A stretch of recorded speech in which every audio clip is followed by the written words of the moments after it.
Most people don't know what creativity actually is. We use the term all the time, but most of us have not thought about what does it actually mean. And consequently, there's a lot of confusion and misconceptions. So today, I'm going to clarify what creativity actually is and give you an easy to remember definition. I'm Dr. Amy Climer. I'm an innovation consultant and keynote speaker. I teach teams all over how to be more creative so they can innovate anytime.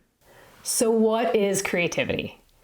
Often when I'm leading a training or giving a keynote speech, I'll ask the audience to raise their hand if they think they're more creative.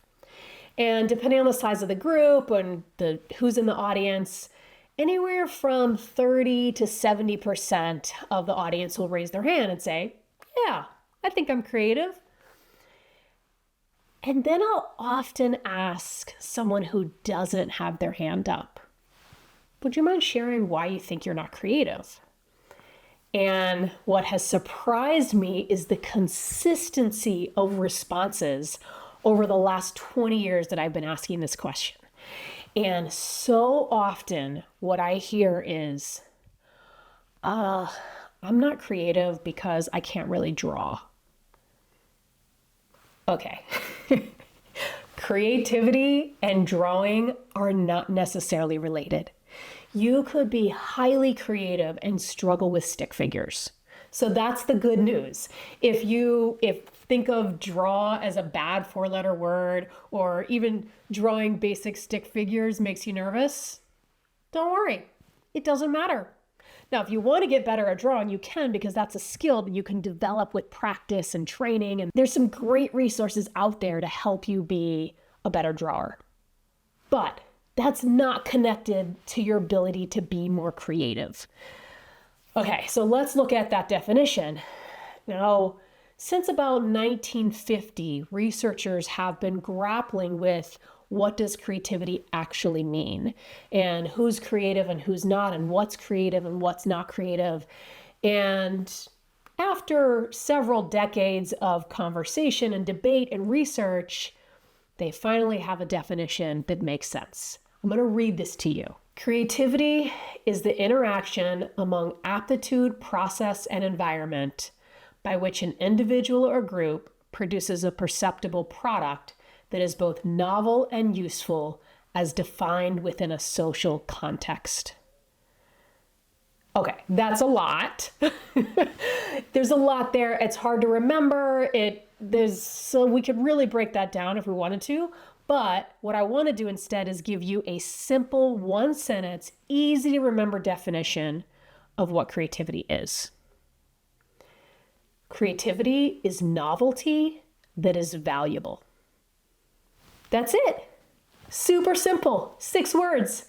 Creativity is novelty that is valuable. Okay, there's also a lot in that short sentence. Let's break that down, particularly looking at what does novelty mean and what do we mean by valuable. Sometimes people use the word useful instead, and that also works. But let's start with novelty. The term novelty can often bring up images of novelty shops in tourist destinations that sell cheap plastic objects that no one really needs. That's not what we're talking about here.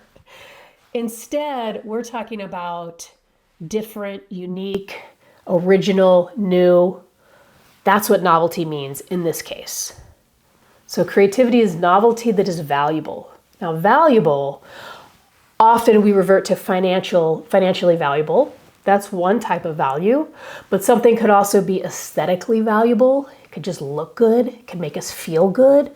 It could bring up emotions. It could be something that helps us be more productive, or really anything that's providing value, and however you want to define that term. That counts. So creativity is novelty that is valuable.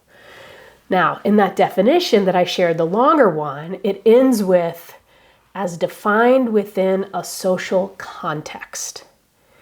That's a challenging part, and that's where it's all in the eye of the beholder, right? What one person thinks is novel may not be, someone else might not think is novel, or what one person finds valuable or useful, another won't find valuable or useful. And So there is, there's not like a hard, fast rule of us being able to say this thing is creative or this thing is not creative. It all depends on the social context. And that social context also brings about judgment. And that's why so many people don't raise their hand when I ask them if they're creative, because there's this element of judgment that comes with creativity, that other people are judging our actions or our products, what we produce, to say if they're creative or not. And that is just part of the human experience when it comes to creativity, and that's okay. The challenge there is to be able to not get caught up in that judgment, especially the judgment of ourselves, right? Because sometimes that's the hardest. All right, I'm digressing a bit. The definition of creativity is novelty that is valuable. That's all you got to know. And so as you're trying to be more creative in your life or in your work or with your team, and you're working on a project, think about, okay, how do I make this more novel? What's going to be more original, unique, different, new? Start there, especially when you're in that idea generation process. And then as you start the implementation, that's when you really are evaluating, is this useful? Is this valuable? Sometimes you don't know until you actually implement it. You think it's going to be amazing, and then it ends up flopping. Or vice versa. You're skeptical. You're like, I don't know about this, but I'll try it. And then it ends up surprising you and is really valuable or really useful. And that's part of the creative process, is we don't know what the results are until we go through it. And that's the risk. And then we can get into a whole conversation about risk within creativity, but I'll save that for another video. I hope this was helpful in helping you grapple with that definition of what creativity is and understanding it at a deeper level. If you're like me and you want to geek out about creativity and you want to understand it at a deeper level, I want to share with you my new book, Deliberate Creative Teams: How to Lead for Innovative Results. You can check this out anywhere books are sold, and this will help your team be more creative anytime you want. I'd also love to know, do you want to see more videos like this? If so, give me a comment down below in the chat. And if you have any questions, any specific questions about creativity, throw those into the comments as well, and I will try to make some future videos for you. Thank you so much. Bye.